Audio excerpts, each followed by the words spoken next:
they're almost done with the plywood portion of the roof. So they're up there working hard.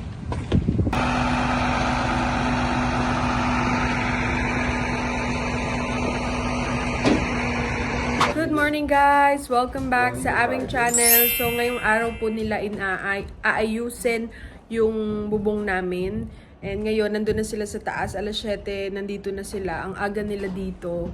And nandun sila sa bubong, bali tinatanggal na nila yung luma naming bubong. Si Kinsey pa na Now itahol. she's quiet because I'm gonna bribe her. Tignan mo. Now you're gonna be quiet? No. Now you're quiet? Oh. That's what Really? she wants. Tignan mo, tahimik na Oh, yan. now she's gonna be quiet. Of course. Kasi nandun sila sa taas. So nakahiga ako kanina. Tapos hindi na ako makatulog kasi medyo maingay. So tinutuklap na nila yung bubong. Papakita namin sa inyo guys sa labas kung paano nila gawin, no? Kung paano nila tuklapin. Sa labas yung iba nilang Tapos nilagyan nila dito ng, ayan, nilagyan nila ng parang tarp para sa mga nails, para hindi kumalat sa sahig, no? Kasi delikado. So, let's go. Pakita namin sa inyo sa labas. That's your that's your savings right there. What do you mean? Our savings. Yeah. Grabe ka mahal, guys. Yan. So I parked your car there.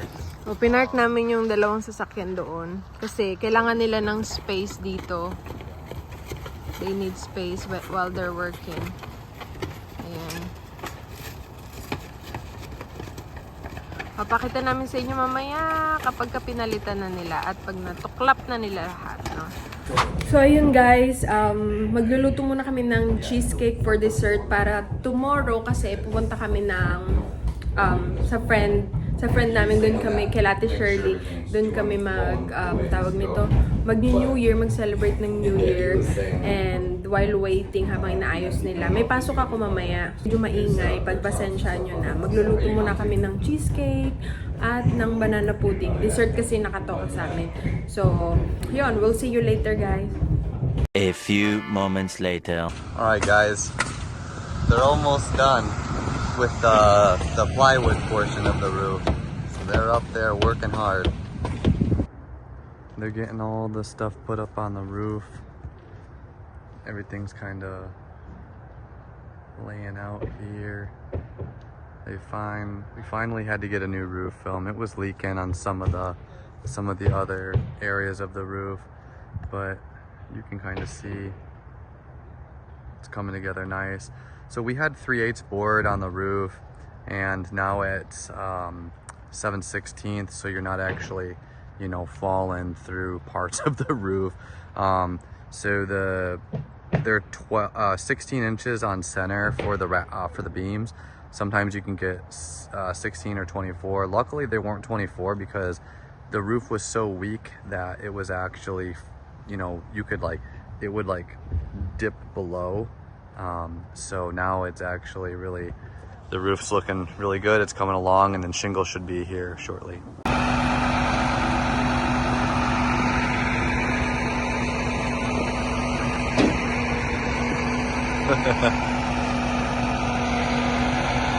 All right.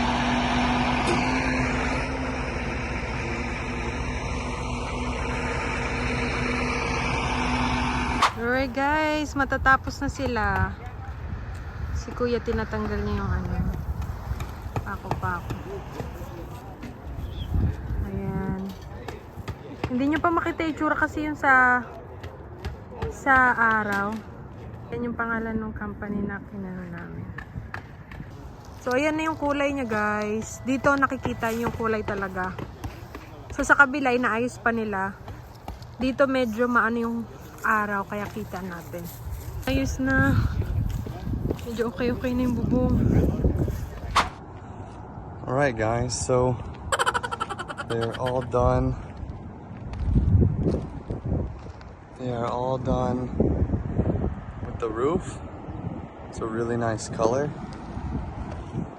Kinsley, Just down there playing. This looks really good. It's a nice looking tile. I'm sorry, not tile. Asphalt shingles. These are architectural shingles. They painted all the covers. Looks good. Their guys did a great job. Yeah, everything looks really, really good. You can kind of see that really nice HDZ. These are the Timberland HDZs in the sun here. And then that's a nice like pewter gray. Really good looking. Good morning guys! Kagigising ko lang. So kahapon, nag-send sa akin si Travis ng video about yung sa roof nga. So pinakita niya sa akin yung finish product na ginawa nila, yung final na naging. Pero ipapakita ko sa inyo mamaya. Tanong sa akin kung ano daw yung skincare na ginagamit ko, no? Taray, may pa skincare. Wala naman talaga akong skincare guys. Lalo ngayong buntis ako. Hindi ako masyadong ang kailangan ko lang mahugasan yung mukha ko, mag-sunscreen, yun lang talaga yung ko. Kasi ang daming bawal sa buntis, di ba? So, ang ginagamit ko, wait lang, pakita ko sa inyo. It's either itong CeraVe, yung facial wash ko. Nasabi ko na ata to sa previous vlog ko, no? Yung CeraVe. Pero yung isa dun sa isang CR, yung wala siya atang salicylic acid. Kasi dapat daw pag buntis hindi tataas ng 2% ata yung salicylic acid na ginagamit mo yun sa mukha mo, ganun. Ang daming bawal, diba? So, nakakaloka. So, ayun yung ginagamit ko pang hugas ng mukha. Ngayon, maghugas na ako ng mukha. Maglilinis tayo kasi New Year.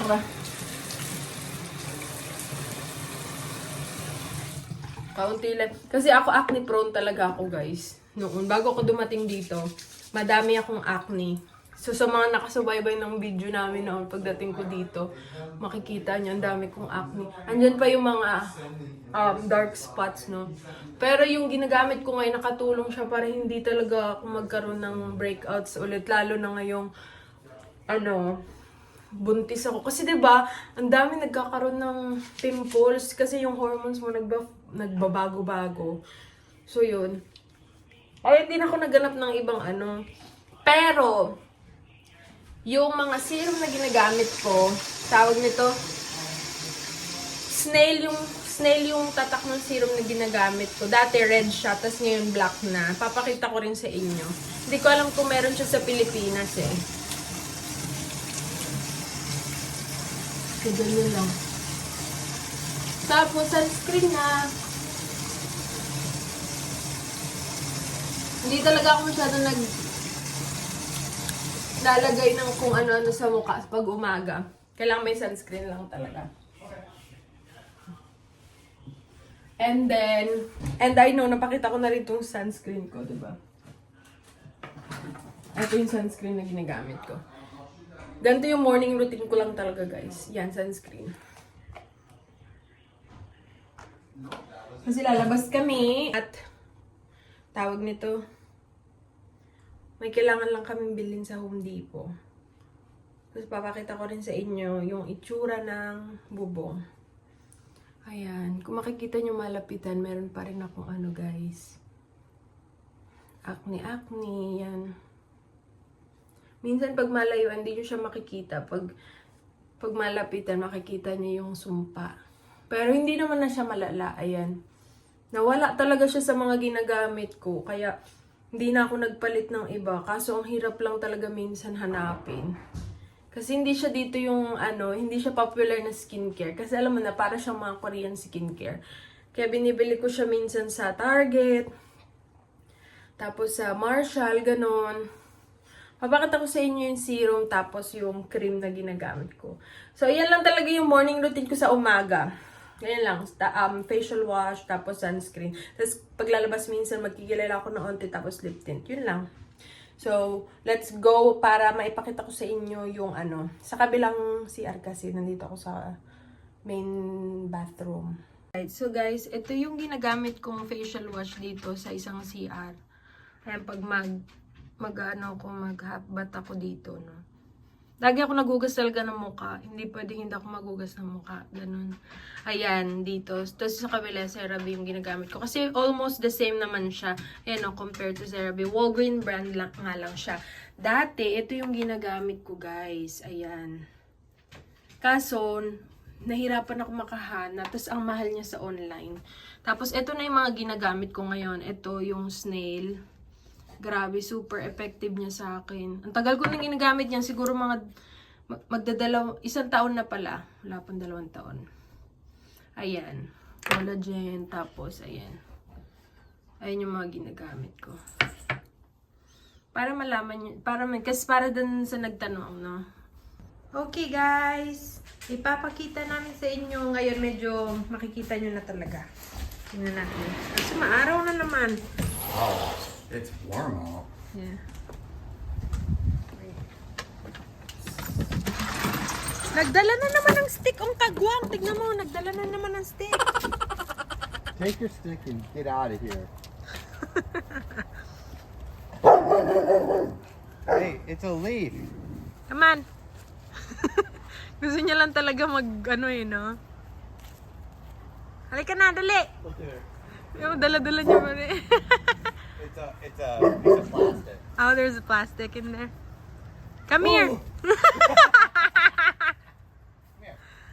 Baliw talaga tatay mo. What is that? Just plastic. Okay, let's go. Oh, what you got? What you got? Hey, what are you barking at? So, ito na guys ang itsura. Ayan. Quiet. Ayan yung kulay niya, gray. No. Papakita rin namin sa inyo sa harap na mamaya. Yeah, it looks nice. This is the Way weather. better. This is the weather it needs to seal too. It's perfect out. Yeah. Ayan yung itsura niya. Nandito kami sa likod ng backyard. Ayan yung itsura niya dito sa likod. Isang araw lang nila natapos yan, guys. So, punta naman tayo sa front yard. Sa ano. Iwan ka dito, ha? Stay ka lang dito, ha? Hirap makita dito sa harap namin, guys, kasi dahil nga sa araw na naman, no? Ayan.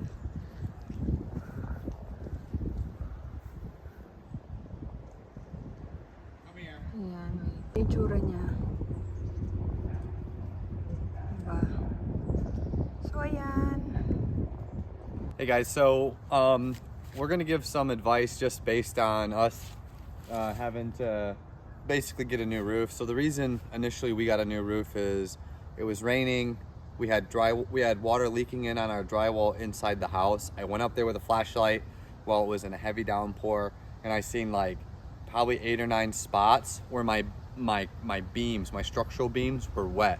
Well, that water was running down and dripping into various locations. So that's the number one reason why I called a roofer.